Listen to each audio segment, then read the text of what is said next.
Shining Time Station was the name of the children's show on PBS, based on a series of books that a reverend in England had written about Thomas the Tank Engine during the World War II. He wrote these books, and that property was optioned by Brett Allcroft, and she went to PBS with an idea for a show based on Thomas the Tank Engine and the others, Gordon and all the others, James and the other engines and all the cute little toys. And the show was called Shining Time Station, and it was a half hour on PBS children's show that had live action sequences of children.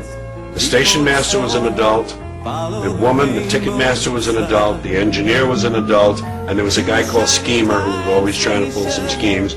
He was an adult, and there were like 4 kids, I think 4. And that was the live action portion. Then I played Mr. Conductor in those shows. These are half-hour live action shows. I played a miniature character about 16, 18 inches tall. We blue screened that in. And I shot all my scenes without the other actors. I never had an eye line except over at the top of the thing, look at that.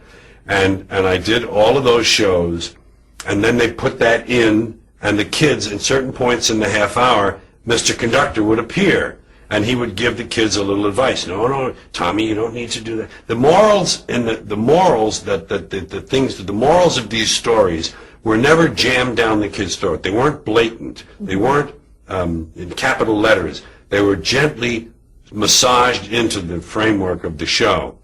And I was the little guy, Mr. Conductor. I took Ringo Starr's place. I am the Ante Peat Best. Ringo Starr replaced Pete Best, who never got famous as the Beatles drummer. And I replaced Ringo Starr, who never really got famous as Mr. Conductor. I'm the Ante Peat Best. Physics students, pay attention to that. So, in that show, there were 2 breaks from the live action when they showed Thomas the Tank Engine cartoons, but they weren't drawn, they weren't animated. They were live action models of trains.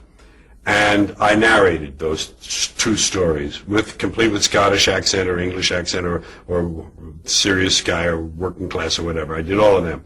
I did 45 of those shows. 45 I think I did of those shows.